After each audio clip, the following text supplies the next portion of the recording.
binibiro siya. Talagang type na tahit ko siya. Binibiro siya, binibiro siya. You know what? Ilaba ko sa beauty niya.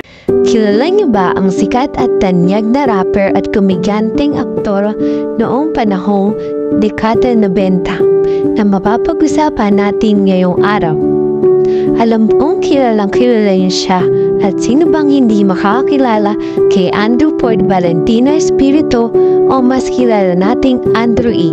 na tinaguri ang Godfather of Rap na pinanganak noong July 30, 1967 ay isang sikat na Pilipino rapper na ikinokonsidera ng hari ng parody. Bukod pa rito, si Andrew E. ay isang record producer, actor at komedyante. Si Andrew E. ay may isang masayang pamilya kasama ang kanyang asawa na si Merdin Espiritu at ang kanyang mga anak na sina Andrew Pordy Espiritu, Justy Fatima Espiritu at Ichiro Espiritu.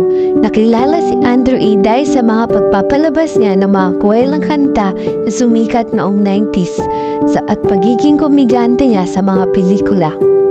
Unang nagtrabaho si Andrew E. bilang DJ sa isang sikat na club, ang Euphoria Club Manila, at nadiskubre ng gitaristang si Ramon R. Jacinto noong 1990. Nagsimula siyang mag-debut sa telebisyon sa That's Entertainment na isang variety show na ino-host ng yumaong Herman Moreno sa GMA7.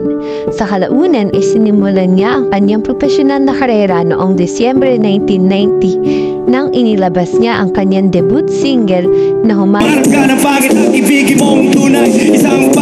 Ito ay sumikat at nagbunga ang karera ni Andrew E.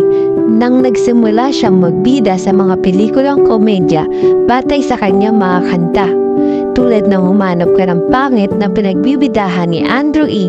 kasama si Jimmy Santos, Nanette Medved at Carmy Martin.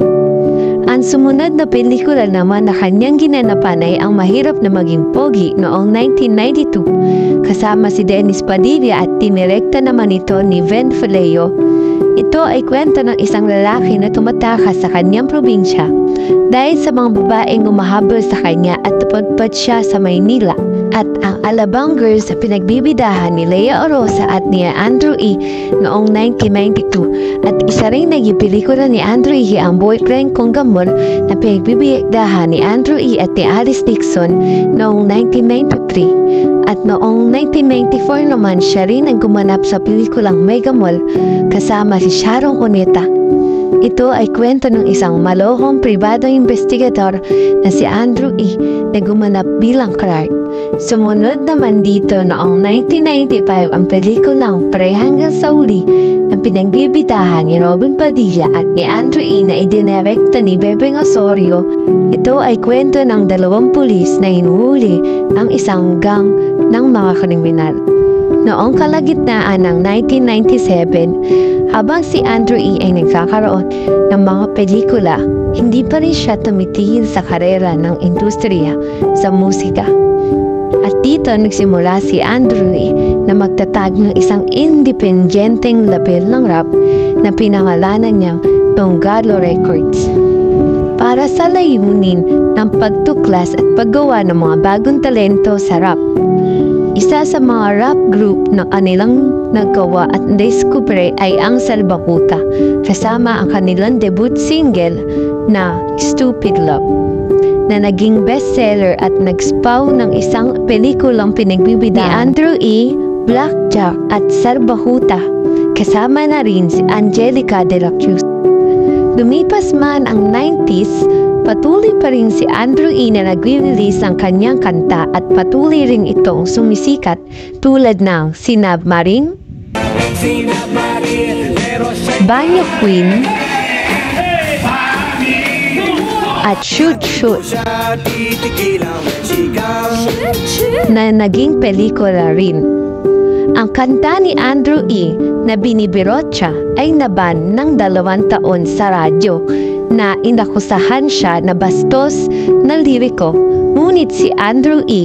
ay patuloy na naninindigan dahil sa pagsulat at nakakapag-produce pa rin siya ng maraming pangkanta dahil naniniwala siya na kapag wala pang nakitang ebidensya ay patuloy pa rin siyang nagniningning, ayon sa kanyang panayam kay Tony Gonzaga.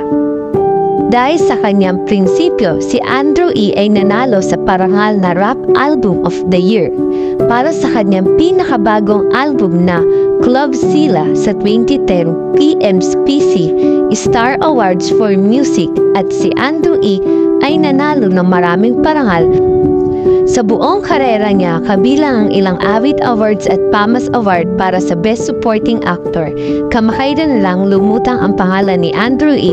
sa pangangampanya ni BBM at Inday Sara. Si Andrew E. ang gumawa ng kanilang jingle song para sa kanilang pangangampanya. Si Andrew E. ay sumama sa kanilang pangangampanya sa iba't ibang panig ng lugar sa Pilipinas at maraming tao ang dumalo. At si Andrew E. ay nag-perform ng kanyang kanta na nagmulat sa mga tao na kanilang iboto sa darating na halalan sina BBM at Inday Sara para sa pagbabago. Ang kantang ginawa ni Andrew E. na Bagong Pilipinas at ang Shoot Shoot Part 2 na ginamit din niya sa jingle na Hito na Inday Sara.